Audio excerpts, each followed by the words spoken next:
ایک ایسا عذاب جس نے 3 شہروں کو تباہ و برباد کر دیا اور ایک عورت کو پتھر میں بدل دیا، وہ عورت ہی حضرت لوط علیہ السلام کی بیوی۔ قوم لوط نے گناہ کا ایک نیا طریقہ ایجاد کیا تھا، یعنی مرد مردوں سے جنسی تعلقات بنایا کرتے تھے۔ اللہ پاک نے انہیں صحیح راہ دکھانے کے لیے لوط علیہ السلام کو ان کے علاقے میں مبعوث فرمایا۔ حضرت لوط علیہ السلام نے اپنی قوم کو اللہ کے عذاب سے بچانے کے لیے کہا کہ اللہ پاک نے تمہارے لیے عورتوں کو پیدا فرمایا ہے، اپنی خواہشات حلال طریقے سے پورا کرو۔ لیکن انہوں نے لوط علیہ السلام کا مذاق اڑایا اور کہا، اگر تمہارا خدا ہم پر عذاب لانا چاہتا ہے تو ہم تیار ہیں، تم اپنے رب سے عذاب کا مطالبہ کر دو۔ اس کے بعد کچھ یوں ہوا کہ اللہ پاک نے 3 فرشتے انسانی شکل میں سدوم کی جانب روانہ کیے۔ وہ حضرت لوط علیہ السلام کے گھر آئے اور کہنے لگے، ہم مسافر ہیں، آج کی رات آپ کے گھر ٹھہرنا چاہتے ہیں۔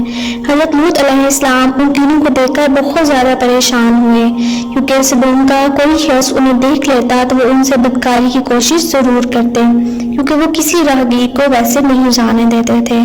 لوط علیہ السلام نے ان تینوں کو گھر میں رہنے کی اجازت دے دی اور کوشش کی کہ سدوم کے لوگوں کو ان کی خبر نہ ہو۔ حضرت لوط علیہ السلام کی بیوی، جس کا نام وائلہ یا والیہ تھا، وہ حضرت لوط علیہ السلام پر اس وقت تک ایمان نہیں لائی تھی، وہ کافر اور منافق تھی۔ جب اس کو اس بات کا علم ہوا کہ یہ خوبصورت نوجوان آج ہمارے گھر رہیں گے تو وہ سدوم کے شریر لوگوں کے پاس گئی اور انہیں کہا کہ میرے گھر میں 3 نوجوان ہیں جو بہت خوبصورت اور پرکشش ہیں۔ یہ سنتے ہی وہ پولیس لوگ حضرت لوط علیہ السلام کے گھر کی جانب دوڑے، دروازہ توڑنے لگے۔ حضرت لوط علیہ السلام یہ سب دیکھ کر بہت زیادہ پریشان ہوئے۔ تب ان فرشتوں نے حضرت لوط علیہ السلام سے کہا کہ آپ فکر نہ کریں، ہم اللہ کے فرشتے ہیں اور اس قوم پر اللہ پاک کا عذاب آنے والا ہے۔ آپ اپنے اہل و عیال کو لے کر یہاں سے چلے جائیں اور کوئی بھی یہاں سے جانے کے بعد مڑ کر واپس نہیں دیکھے گا، ورنہ جو بھی مڑ کر واپس دیکھے گا وہ بھی اس عذاب کا شکار ہو جائے گا۔ چنانچہ حضرت لوط علیہ السلام ان تینوں فرشتوں اور اپنی 2 بیٹیوں کے ہمراہ اور ایک اپنی بیوی جس کا نام وائلہ یا والیہ تھا اس کو لے کر سدوم سے باہر نکلے۔ اسی دوران اللہ کا عذاب نازل ہوا، آسمان سے بڑے بڑے پتھر برسنے لگے۔ ایک بہت بڑا پتھر لوط علیہ السلام کی بستی پر گرا اور وہ تباہ ہو گئی۔ اسی دوران لوط علیہ السلام کی بیوی جو دل میں دنیا سے محبت رکھتی تھی اپنی قوم کی جانب دیکھنے لگی، کیونکہ اس کا دل ایمان سے خالی تھا۔